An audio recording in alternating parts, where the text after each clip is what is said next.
As the former head of the National Highway Traffic Safety Administration regulating the auto industry, as the former president of Public Citizen, a Ralph Nader advocacy group for over 30 years, I have seen the politics of safety in its rawest form. And what this means is that the special interests, the trucking industry, the auto industry, and so on, they all come in with their own special deals. And they don't want this regulation, they want this regulation weakened. And so safety is like a little football that gets kicked around. And in the end, the only thing that makes a difference are the people. The three most important things I would like people to come away from this video understanding is, one, that the public can play a huge role in truck safety issues.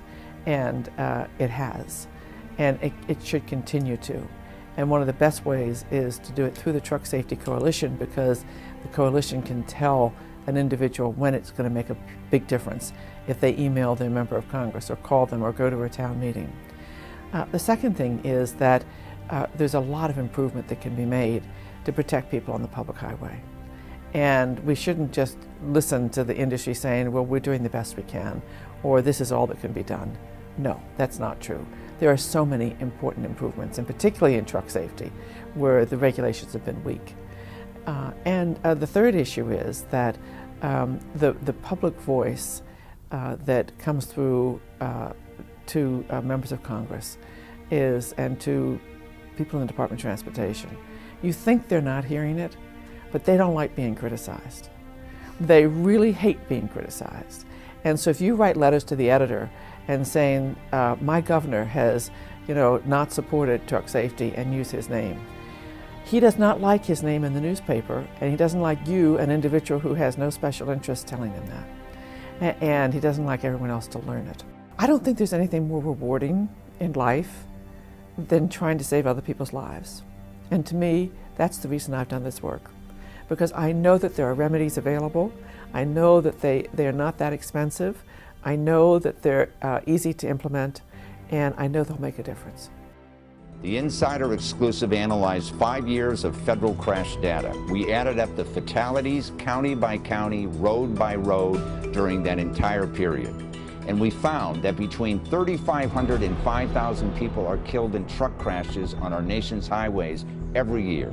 Although that's the equivalent of a commercial airplane crash occurring every week, there is a general lack of awareness on the part of the motoring public about this problem. Estimates suggest that fatigue is a major factor in up to 30% of fatal crashes and 15% of serious injury crashes.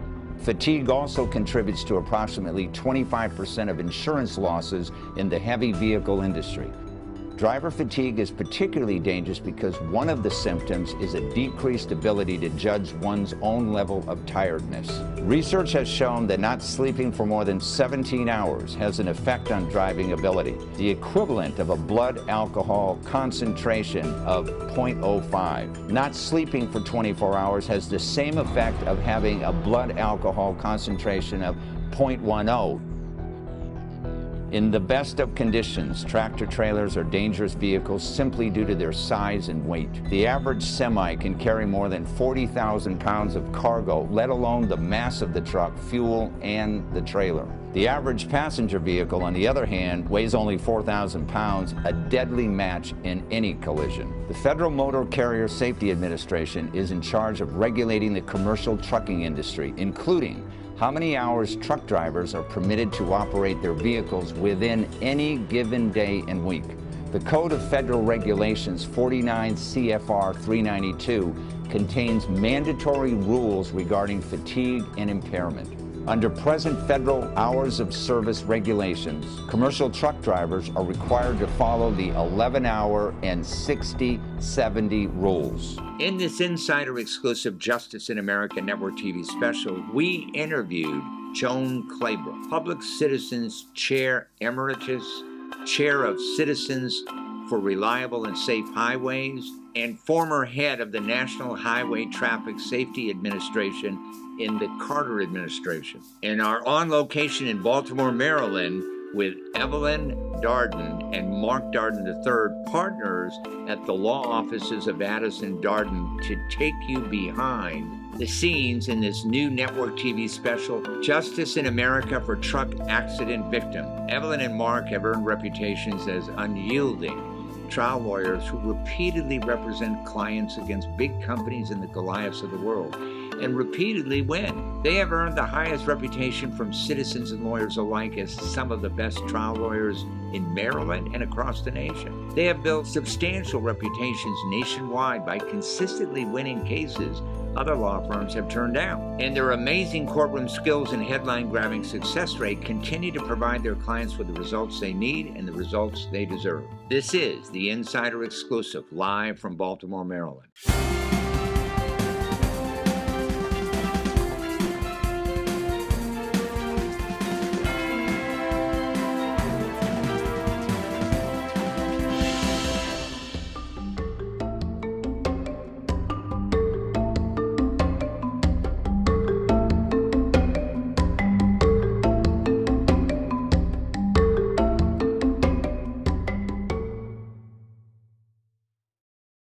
It is my great pleasure to introduce Mark and Evelyn Darton. Welcome to the show. Thank you, pleasure. Steve. Tell our audience a little bit about your firm. What type of law do you guys practice? Well, Evelyn Darton, as senior partner and founder of the law offices of Addison Darton, I'm pleased to say that over the 3 decades in which we've practiced law as a mother and son law firm, we have done a variety of cases, both civil and criminal. But in recent years, we have focused and narrowed our practice primarily to mass torts, personal injury, things that have caused injuries to individuals and collectively to large groups. So currently we have a focus on the hair products or the chemical hair relaxers that studies have shown have caused various cancers, as well as the Camp Lejeune, where a number of persons have been injured because of exposure to the toxic water, as well as other single event personal injury cases. And Mark, you grew up in this family, and you've been a lawyer quite some time, and you're very much involved with this stuff too, right? Very much involved on not just a daily basis, but in the beginning, coming out of law school, it was sort of some prep work, prep for cases. In fact, I tell this story that the first day after I passed the bar, I was preparing a case that I thought she was going to try, only to walk into court with her, and she says, "Your Honor, I'll be deferring to counsel to handle the matter." You didn't know you were up on deck? I did not know.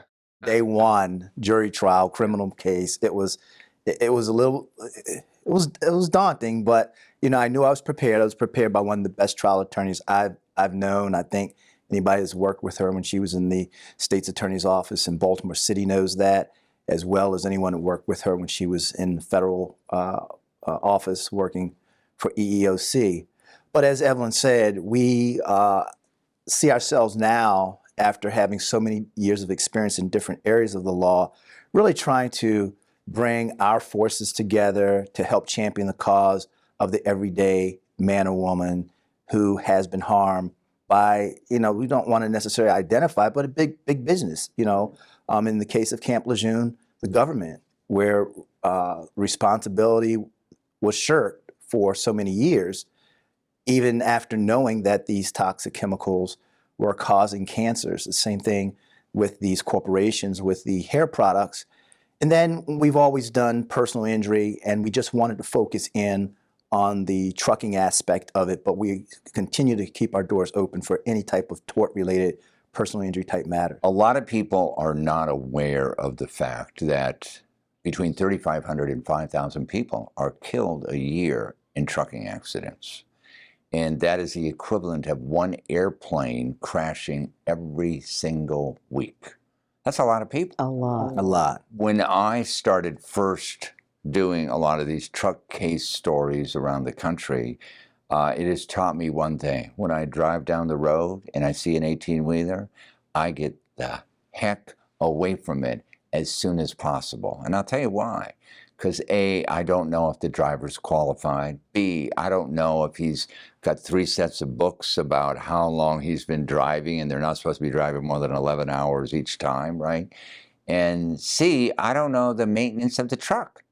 You know, it's like buses. I stay away from them too. Or if the load is properly fastened and secured. That's my greatest fear, is that if I'm driving behind a big truck, it's like, oh my God, what if that was not properly packaged, sealed, and so forth, and it falls off and hits my vehicle? Yeah, and the sad thing is I call these 80,000-pound torpedoes. They generally weigh about, they're carrying cargo like that. Generally, they're traveling down the highway 65, 70, whatever miles per hour. And if you get hit by them, it's goodbye, you know, or severely traumatic injury. So let's talk about your firm now is focusing one aspect of your firm on dealing with truck crashes. What exactly are you looking for, Mark? Well, we're looking to help those who have been involved in a trucking related accident. As you've indicated, these vehicles are 40 tons or more, even though regulated by weight, 44 tons would be the maximum. And when there is an accident, it's usually catastrophic. Even if it's not catastrophic, you're talking about understanding the nuances of truck law. There are a number of different things that go into an investigation and a workup intake of a truck-related accident. Starting from the Department of Transportation logs, as you've indicated, checking the qualifications of the driver, the training facility of the driver. A lot of these drivers change from different employers on a regular basis. Then you have those who are independent truckers. You have those who own the trailers. So there's a lot of different nuances that go into investigating a truck-related accident. There are over 16 million trucks, and we say trucks, we're talking tractor, trailer, on the road at any given time of day in the United States. That's 16 million nationwide on our roadways and our highways. Most of our freight in the United States moves by truck, you know, and it has to. I mean, that's why you have these big trucks on the highway. So when you say the workup, what is the procedure you follow? Let's say somebody's been involved with a truck crash and they call your firm up. What do you ask of them? What is the procedure here? One, we investigate to find out the nature of their injury. First of all, how are they doing? Is this the actual person who was in the collision that's calling us, or is it a relative calling us because the family member is hospitalized? So we want to first identify who it is we're speaking to, what's the nature of the injury. If we can interview that individual over the phone, we will. If we need to go to the hospital or to the home to interview that individual to get facts and circumstances around the cause of the accident, what highway they were traveling on, the nature and the purpose of the trip. Are there other family members who were involved in the accident? And then we want to look at, you know, who the insurance carriers are. We want to look at who the company is, whether it's a privately owned truck, but yet the trailer is owned by, let's say, a corporation, because then we're dealing with different aspects of you know, the truck that Evelyn indicated. Who loaded it? Who checked the freight? Who then did the last inspection? I mean, we go back and check everything. The last inspection on the vehicle. When did it leave out? We're looking at logs from probably 3 days to a week prior to the accident to find out, where has this truck been? Were there any reported issues? Were there any stops along the way on the designated highways before this accident happened? What's the history of the driver? Has the driver been involved in prior collisions?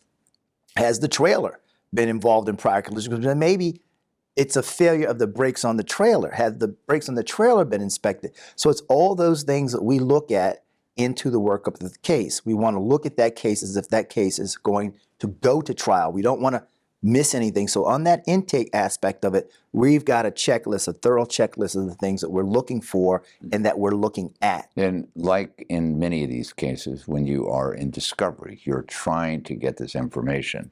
Oftentimes, it's kind of difficult, isn't it? They're reluctant to give you this information. You were talking about some of the issues you look at. What about the training of the driver? Right? I think right now in the United States today, there's no centralization of, if I have a truck driver's license in California and I lose it, does the state of Missouri, does the state of Florida, are they made aware of that? Or if they are made aware of it, is it 6 months down the road or a year down the road? So in other words, I could have a lot of accidents in California, right? And now I'm driving a truck in Florida and people don't know I'm a danger on the road. You've got to check that stuff too. That's absolutely correct. That happens more frequently than you know.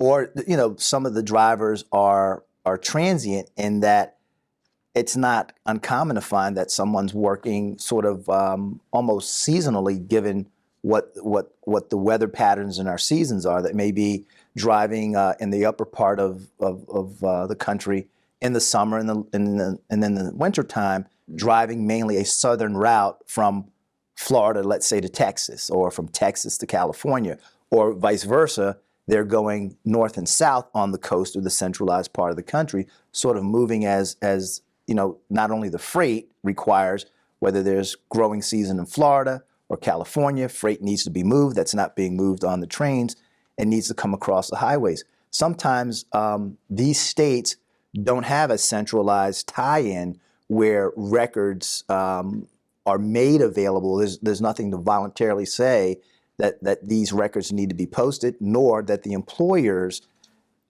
necessarily have to, on a periodic basis, check the performance of their drivers as far as knowing what the driving record was in another state. Right. So that does present some issues, and sometimes we find those things out during discovery. One of the things that I've seen in many, many cases that I've covered, and the reason we're even here today, is the fact that you have a reputation, your firm has a reputation to really find out what your client needs, because as you mentioned earlier, the medical costs in a lot of these accidents can be horrendous. They can be millions.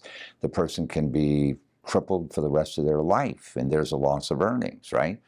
There are lawyers in the United States today who will settle cases like this for a small amount of money, $1 million, $2 million, $3 million, but that doesn't even come close to covering the medical costs or the loss of the economic value that's lost. So I'm glad you mentioned this, that you spent a lot of time and energy and money, you know, investigating every single truck crash, every single accident to find out what your client needs, and are unwilling to settle for anything less. Because, you know, that's what they're going to need. They have to live with this, right?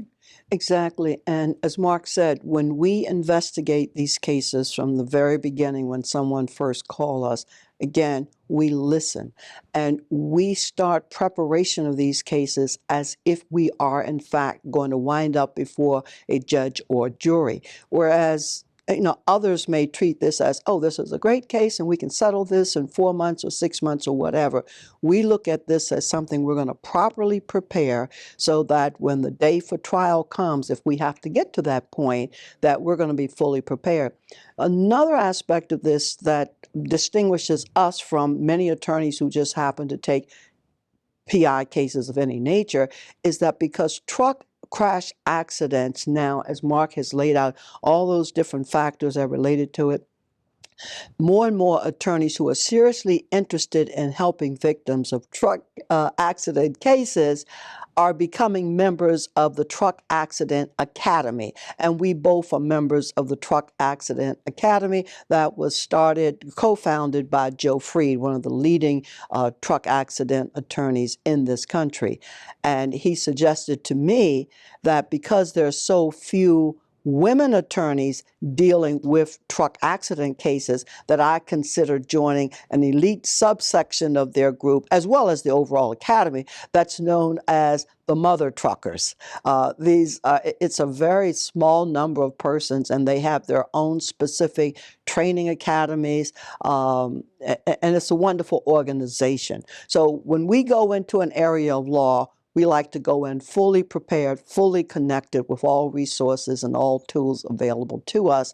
And the Academy of Truck Accidents is one of those tools that we use. Why do you think there are so few women lawyers that are handling truck accident cases? One, it's a matter of choice. And the other is, I think the perception is because it's a truck, then it must be a male attorney that I want. So there are a lot of women truckers. And not only that, with a number of husband and wife teams are drivers and they're owners. And because they have children, if they're younger children, it's sometimes maybe it's a family affair. It's a family affair. So again, we're sensitive to all of those things. But I think more and more female attorneys, women attorneys will look more into this area of law. I mean, I have, because in the very beginning, I think in the first 2 years that our firm started, we landed by way of referral from someone else in our family a serious truck accident case, 18-wheeler, where the driver was busy looking for his cigarette lighter, took his eyes off of the road for just a minute, went across the median, collided with our client's car head on. There were deaths and catastrophic injuries. So we've been doing this for quite a while, but that was one of the eye-opening things for us, is that truck accident cases stand separate and apart from your typical vehicular case. Not that vehicular cases aren't important, but as Mark said, all those other factors come into play with truck accidents. Right. I hear on the radio and TV just this morning, right here in Baltimore, on CNN, there's a new ad for drivers. And there's a country singer by the name of Billy Dean. I never heard of him, but apparently he says, I do a lot of traveling, and like me, I know what's good on the road. And if you want a good job, a lot of people are hiring truckers, which leads me to believe that a lot of people don't have the kind of experience that they need, especially with the brake system, the air brakes, for example, okay? I did a story in Texas where they hired a new driver who had problems in another state. He didn't know how to operate the air brakes. He smashed into some girl just graduated from college. She almost died. So, as I mentioned earlier, when I see a 18-wheeler, I stay the heck away from it. Same here. Because I don't know who's on that wheel. And I am so glad that you guys have had the experience and know how to handle this, and because people need help. They don't need quick settlements. They need to cover their medical expenses. They need to cover their families. And this is just a way of transportation for America. And I'm glad you guys are in the middle of this and handling cases like this. Thank you very much for being on the show. Thank you, pleasure. Steve. Thank you. Thanks for joining us. You can get more information about our guest and the issues at insiderexclusive.com.